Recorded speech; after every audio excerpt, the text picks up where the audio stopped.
What's going on, guys? My name's Bronson and this is my 2001 Chevy all-wheel drive Astro van that I bought about 3 months ago, and for the past 3 months I have been building this thing out nonstop. And it's pretty much done. I've got a few more things to do in here and there, but for the most part it's done and it's ready to go camping. But before I do that, I wanted to make a video showcasing the electrical and showing you how to do the electrical. I think I've got a pretty cool system going on in here. I've got a lot of lights, I got a lot of outlets and solar, batteries, fuse banks, headlights, light bars, whatever you want. I got it. So I'm gonna go through, kind of show you what I got, and then I'm gonna come back and go over kind of how I did it, what you should do, and what I would change. That way you can have an idea of how to wire your own van, or camper, I guess, if you want. But I'm gonna make another video showcasing the whole van, so if you're interested, stay tuned. I'll end up making that video probably right after this one. But this is gonna be mostly going over the electrical stuff, so I'll kind of hop around a little bit, show you a few things here and there, but I won't get super into details until that next video. So let's get into it. I'll show you the outside first. So starting with the front here, I've got new LED headlights. These bad boys cost me about $65. If you include the relay it came with, or that I had to buy. Coming up here, I have some more lights. I have 6 LED light bars up on top. I've got a big one up front. I got I think it's a 4x4 incher, 2x2, 3x3, something like that. I've got these 2 on the side. I've got this one up here on the back. And I've got 2 more right here. These were sweet. I've tried it out driving around, and these things were worth the money and the time it took me to install them. Here's a closer look at some of these light bars. As you can see, they're pretty small, but they're very bright.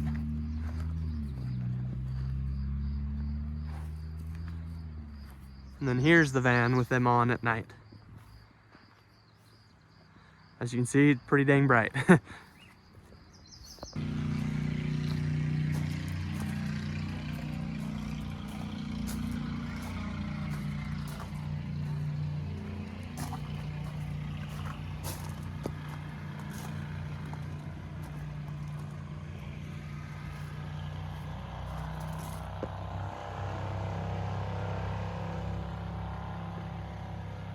Coming up on top, we've got a 200-watt solar panel. This was just a cheap solar panel off of Amazon. Like I said, it's 200 watts, and I have it mounted underneath with these brackets that can tilt up. Yeah, so I can tilt it towards the sun.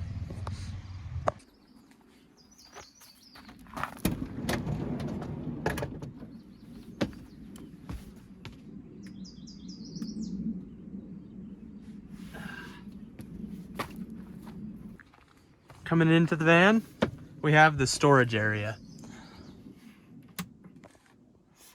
I've got all my outlets and USB and 12 volt and 120 volt in here. I have 8 USB ports. As you can see, these just flip down and it exposes the USB. And then I have a 12 volt port here, and then 120 volt AC power. I just have these little under cabinet lights installed in here, and they work excellent. As you can see, that's very, very bright. So next we're gonna hop into this main area in here. These are some puck lights I got off Amazon, and they are awesome. The color is just pretty much exactly what I wanted for this cedar. And I know right now it's kind of daylight, so they don't look super bright, but come nighttime, these things are so bright. Like exactly where you'd want it. Not too bright, not bright, not bright enough. They're like right where I want them, so they work perfect. And if you're doing a van build or a camper build, anything, I would highly recommend these because they're super easy to install. They pop right in. All you need, I think, is a 2¼ inch hole saw. Drill a hole, and there's just these little tabs up on top. You pull them in and they just pop right up. Super easy. I'd highly recommend it. I also have a fan. Luckily, the fan was already cut in from the previous owner of the van. Saved me a lot of headache and heartache from cutting holes in the van. Appreciate that, but yeah, this thing's awesome. It's got an on button here somewhere over here. It opens by itself when I press the on button. It's nice. Coming up next here is gonna be inside this cabinet. In here you can tell I have quite a bit of wiring, and mostly this is for this switch and these under cabinet lights. From up here I can switch these, or from down here, same thing. And like I said, these lights are super bright, the same puck lights as up above, and I love them because they provide excellent light and they have a beautiful, beautiful color. It's just this warm white that really reflects great off the cedar. And then for the cabinets, if you may have noticed, these lights are pretty blue, and honestly, I wanted this, but I was a little bit worried when they came and I saw the color of these puck lights. But now that I have them installed, I would not change a thing. For some of you, this may look pretty confusing and hectic. That's because it is.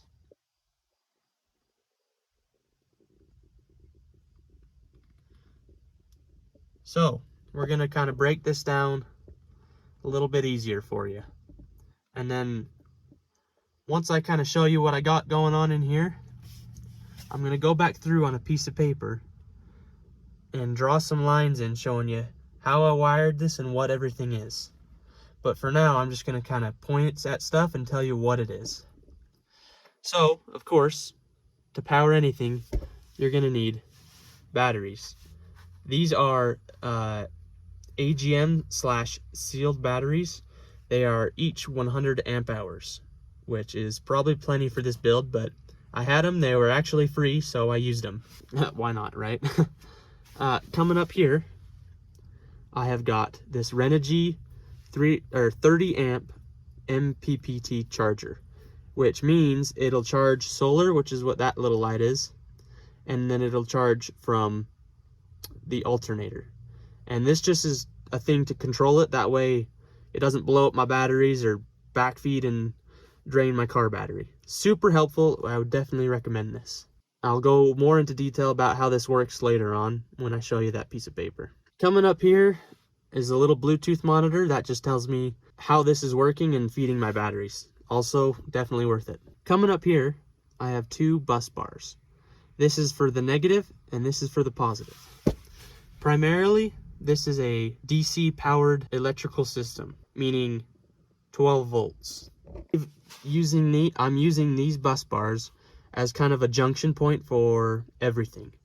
So I've got my batteries wired up to that. I've got my fuse bank over here wired up to that. This MPPT charger, just kind of everything I have landed on there as a junction point. Coming over here, I've got another 120 volt outlet, GFI on it, that way a little more safety. And this is my stove. This just feeds my stove, so that's what that is. This is my inverter. This is a pure sine wave inverter. I actually can't remember how many watts it was. I'll have to get in there and look later on. But a pure sine wave inverter versus a modified sine wave inverter, there's a few differences. Mainly, the pure sine wave inverter is quieter. It's more, what's the word for it? It's more efficient and more expensive, unfortunately. They are more expensive. But if you're doing a van build, it is necessary to have one of these bad boys. Because trust me, modified sine wave inverter is much noisier, and that fan in there will get annoying. Coming up here, I have the fuse bank. This is where all of my branch circuits go, such as going to my lights, my outlets, my fan, my water pump, and just stuff like that. It comes back here as a safety point, basically. So now that you've kind of seen the whole van and how I did my electrical system a little bit, you saw the outside, the finished work, I want to kind of go over how to run the electrical system, because trust me, I know it can be super confusing. I'm actually an electrician, so a lot of this stuff made sense to me, and I feel pretty confident explaining this to you, hopefully in a way that makes sense. Like I said, in a minute here, I'm going to show you a piece of paper. On there I have written all the components of what I have, and I'm just going to kind of go through and draw lines and explain the wire and sizing and get all the confusing stuff out of the way. That way when you go to do your own van build, you can do it. Don't feel intimidated. Electricity, yes, it can be scary.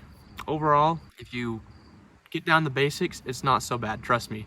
You'll get used to it. Before I get into this of showing you how to, I want to state that my responsibility is not you messing up. Although I'm going to show you how to do this, I am not responsible for your safety. You need to decide for yourself if this is what you want to do and if this is going to work for you, because if you burn something up, if you get hurt, I can't take responsibility for that. That's on you. I just want to get that out of the way, that way I don't get in trouble for this. I don't know. But yeah, not my responsibility. It's yours to stay safe. Alright guys, so here is my diagram that I've made so far.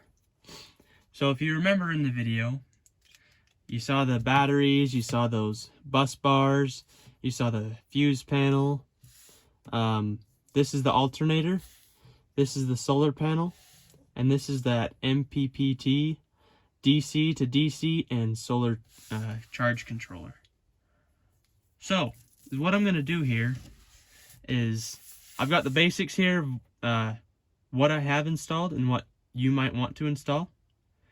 And I'm just going to kind of draw wiring. I'm going to draw lines that represent the wires that I've ran. And I'll kind of explain it as I go along. So we're going to want to start on this with how we generate power, right? And that is with 1, the solar panel, and 2, the car battery / the alternator. This DC to DC charger by Renogy is actually able to control both of these, when most things you have to get a separate charger. So I highly recommend getting this because it saves you maybe money. I didn't look into it a whole bunch, but mostly it saves you a lot of storage space.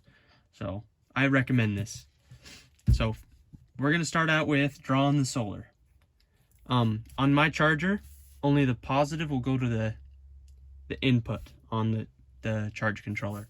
So from the solar, we're going to come down with wire off the roof into a fuse, and then from the fuse into the charge controller. This is the negative. The negative, we're going to come over and come straight into the bus bar. From the car battery, or the alternator power, whatever you would like to call it, we're going to come up and into a 60 amp fuse. Generally, alternators, they put out, on average, it's kind of a wide range, but on average they put out 40 amps to 120 amps. I put a 60 amp fuse on there just in case, so it doesn't fry up my charge controller. I figured that was important. And then of course from the charge controller, come out and boom, put it on the terminal. So at this point, you can use the negative, and for me, well, negative and come up, over, and to the negative bus bar. So once you got those two, you're going to be able to come out of your DC to DC and solar controller. So the positive, of course, we want to bring it to the positive bus bar.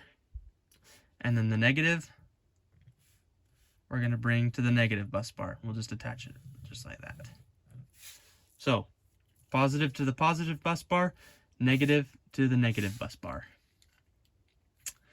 After we get to the bus bars, this is, like I said, while I was filming my actual setup down underneath the cabinet, the bus bars are kind of a junction point to bring all the wires together. So this is going to kind of bring us back to the batteries. This is kind of a new little section to pay attention to for a second. Batteries. You know, there's a bunch of them I'm sure you've heard of. There's lithium, there's sealed / AGM, there's gel, there's all sorts of batteries. For me, it boiled down to money. Well, yeah, it did, because I got my batteries for free. If you're getting batteries, lithium batteries, of course, are going to be the best, but of course, the most expensive. So if I was you, I would go with sealed or AGM. That's what I have. They work perfect, and it's a battery. It's going to work. I recommend for a van doing this kind of build, if you're going to be traveling in it, doing any sort of camping, I would probably go with a 100 amp hour battery at the minimum, or 250 amp hour batteries to make 100 amp hour. Either way, that's what I would recommend, is 100 amp hour total. Personally, for my build, both of my batteries are 100 amp hours, so total of 200 amp hours. That'll last plenty of time. Keep in mind, if you have anything but a lithium battery, you're not supposed to drain below 50%. Don't do that. Not below 50%. It damages the battery. If you do use two batteries, you're going to want to connect them in parallel. There are two ways to connect batteries together. The first way is a series, and the second way is parallel. Series, you will bring the positive of one battery to the negative of the next battery, and the negative of the first battery to the positive of the second battery. This will keep the amp hours the same, but will double the voltage. So if you have two 12-volt batteries on a series connected battery setup, you will get 24 volts and 100 amp hours if both batteries are 100 amp hours. If you connect them in parallel, you'll connect the positive to the positive and the negative to the negative. By doing this, it will increase your amp hours. It'll add them together. So let's say this is 100, like in my setup, and this is 100. It'll make 200 amp hours, but it'll keep the voltage the same. So this one's 12 volts, this one's 12 volts. If they're connected in parallel, it'll keep it at 12 volts. So keep that in mind if you're using two batteries. All right, so once we get the batteries all jazzed up and ready, we're going to connect this to the bus bars. So the negative, I'll bring up and bring it to the bus bar. The positive, we want to protect it, right? So we're going to bring it to an 80 amp fuse. This is what I'm using, is just an 80 amp fuse. I like it because it has a trip button. I can press a button in mine and it will release it, and the power will be cut off to the entire build, because the house batteries will be cut off from here. So I like it. I like my little fuse because I can automatically set it and reset it, and it cuts power out. And then of course, from the top of the fuse, we want to come out to the bus bar. I do need to mention again, I can't remember if I did, for the solar, I'm using a 20 amp fuse. This is because it's 200 watts, and if you do your Ohm's law calculations, which is an electrical calculation to figure out watts, voltage, amperage, and your resistance, you'll find that you'll need about a 20 amp fuse. Also, for wire sizing, which I'll get to in a second, a 20 amp fuse for 12 gauge wire is 20 amps is the max rating for 12 gauge wire. So once we've got that, we're going to move on to the fuse panel. This is how you're going to run your lights, your water pump, your fan, and your outlets, your 12 volt and USB outlets. So what I did is I came right off the bus bar and right into the fuse panel. Right off the bus bar and right into the fuse panel. And then from there, as you can see, I have these, this is representing wire, and I'll hold this up that way you can read it. This is kind of what I have. It's not exact because I kind of forgot a little bit of what I did. But yeah, water pump, puck lights, kitchen lights, USB, 12 volt, propane stove. Actually, my stove is 120 volts, so that's not true. I have a 12 volt fridge I'll be putting in, the fan, and outside lighting. So that is kind of what the fuse panel runs. And of course, each one of these is fused to how many amps it uses. We've got the fuse panel connected. The only thing we have left is the 120 volt inverter. It brings DC power to AC power. And how I did that, I could have went off the bus bars, but at this point mine were full. They only have 4 little spots on them, and I had used all 4.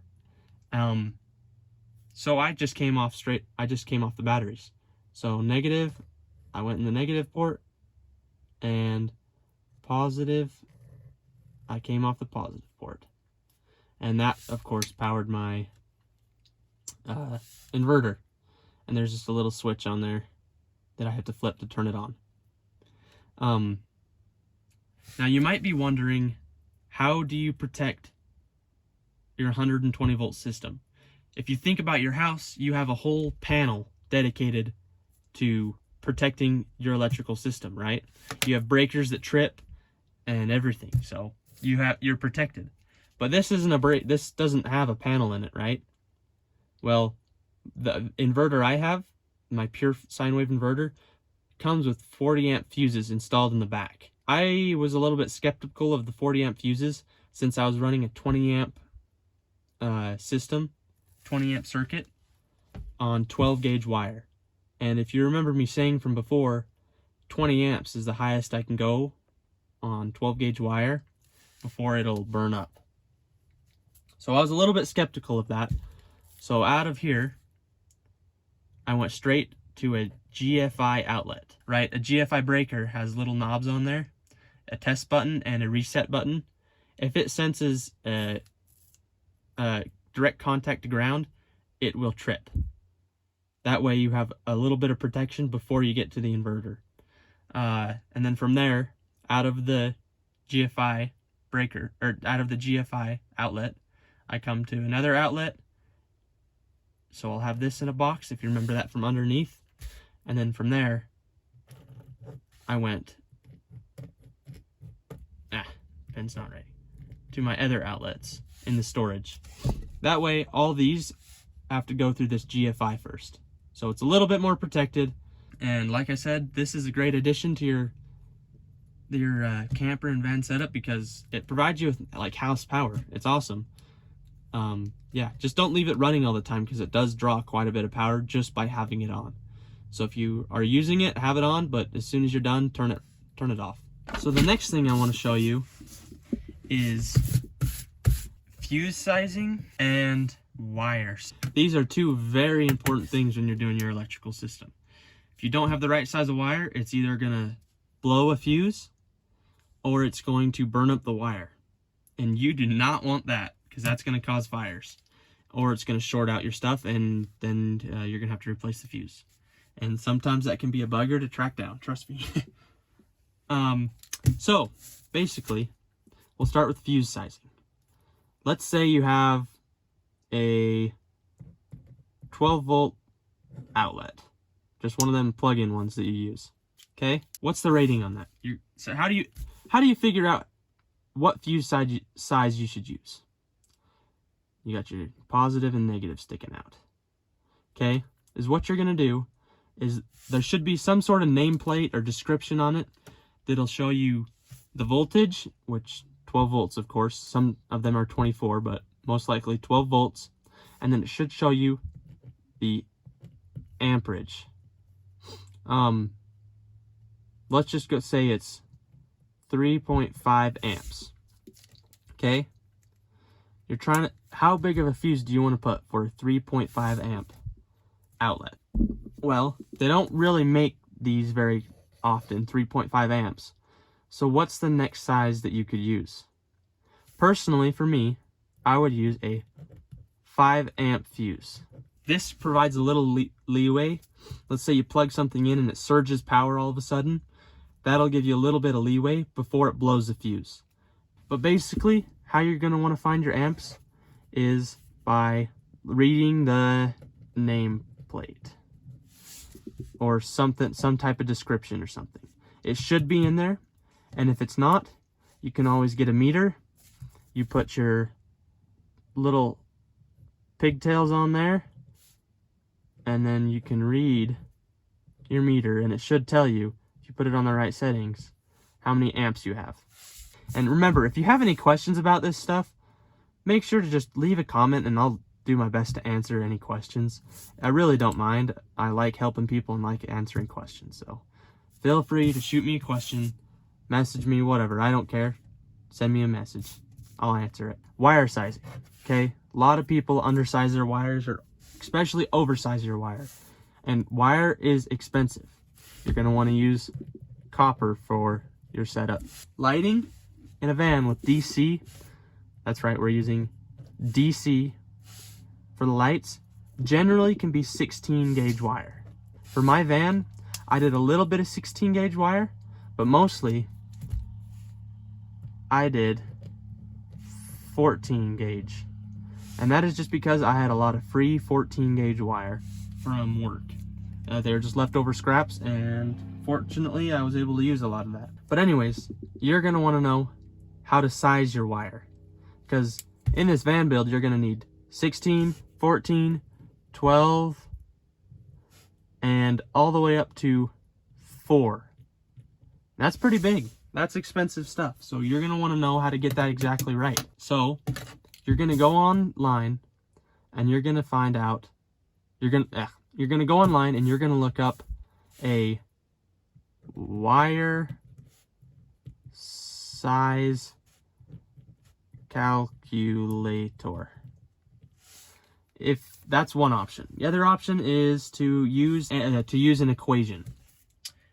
And this equation is KC mil equals 2 times K times your amps times your distance divided by your voltage drop. This is confusing. If you want to know more about this, leave a comment in the comments and I will do my best to answer this. But this is going to be a lot harder than doing this. So I just recommend looking up wire sizing, but that should kind of show you. But generally, this is generalized. I still recommend doing this. 14 gauge is going to be no bigger than a 15 amp fuse. 12 gauge is going to be no bigger than a 20 amp fuse. And 10 gauge will be no bigger than 30 amps. That's generalized. 16 probably is, I think 16 is 10 amps. So that's how big a breaker's at the minimum you need. Make sure you read your lights, and if you can fit it on a 5, put it on a 5. A 5 amp fuse. So that's not super clear. I know I kind of have a hard time explaining this, even though this is what I do for a living. But yeah, use your wire size calculator. I know there's a great one by Southwire on the App Store. Just look up Southwire wire size calculator, and you just type in this information, and yeah, it'll tell you what wire sizes you need. For my solar, I use 12 gauge wire. Again, this depends on how many watts your solar panel is. A lot of people, I've noticed, oversize their solar wire, and it's crazy to me, dude. They'll run like 4 gauge wire for a 100 watt solar panel. Dude, you only need 12 gauge wire if that solar panel is being used at max. So do your calculations, figure out what you need, and don't overdo it, because there's no reason for it. Just read your nameplate. It'll tell you how many amps you need. It'll tell me how many volts you have and the wattage. So type that into your calculator and it'll tell you what wire size you need. All right. So looking at this down here again, hopefully it makes a little more sense through all my gibberish. But as you can see, I got 4-gauge wire. Mine is brown and orange. Brown for positive and negative for brown is negative. The reason I use these colors is because I got it free from work. That was lucky for me because this stuff's pretty expensive, I won't lie. When you do this, get red for positive and black for negative. It makes this whole system easier. As you can see, I got different colors everywhere. If you're ordering wire, get black for negative and get red for positive. But yeah, looking in here, this is my wire coming up from inside the hood from the alternator, and it's going into my charge controller. This is my solar wire coming in and going up, as you can see right there, into my charge controller. And I have it on a 20 amp fuse right here. This is just an inline fuse, is what it's called. This fuse is actually under the hood, so it's not inside here. Coming from here, I'm going up to the bus bar, as you can see.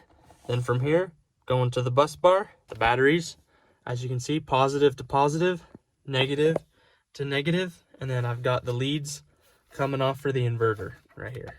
Going up to the bus bar from the batteries, it goes to this 80 amp fuse slash breaker. And like I was saying, you can press this, everything goes off. Then as soon as you click it back in, everything goes on.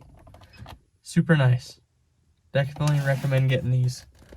It goes to the bus bar, and then from the bus bar you can follow that wire over. It goes into my fuse panel, and my fuse panel feeds everything in here. All the DC stuff. And then over here, my inverter, I got a wire coming up. This is just a bunch of Romex that I had left over. I have a big coil of it down here, and then it's coming up into here. First it feeds this GFI, and from the GFI it feeds the rest of my outlets. That way they're all GFI protected. So yeah, that's kind of my setup. Kind of confusing. I know maybe I didn't do such a great job explaining, but hopefully this helps you a little bit. And I promise, in person, this does not look so messy. I'm looking at this on the camera and I'm like, dang, that looks super messy. But in person, it's not so bad, I promise. Well, guys, I hope I helped you figure out something or understand something about electrical. I know it's confusing, and now that I've filmed the video, I'm like, I don't know how good I explained that. Maybe I explained it good, maybe I didn't. Tell me if I did or didn't. Remember, ask questions. Don't feel worried about asking any questions, because I know it's confusing. Electrical is confusing and it's scary because it's unknown. But once you get it figured out, and once you start going, it'll make more sense. So don't be afraid. If you need help, I'm here to help you. But yeah, if you need this paper, this picture, there you go. There's a screenshot. Hopefully that helps. Yeah, good luck, guys. As always, just be safe, be careful, and have fun. Hopefully you can do a good job. Well, thanks for watching. Make sure to stay tuned, because next I'm doing a full tour of the entire van. It's going to be sweet, and I'm pretty excited to show you guys all the hard work I put in and all the hours I've spent. Finally, I can make a video and showcase my work. Pretty excited, so stay tuned. Yeah, we got the full tour, and then after that, I've actually went on an adventure in this already, and it was crazy. I got stuck, all-wheel drive one out.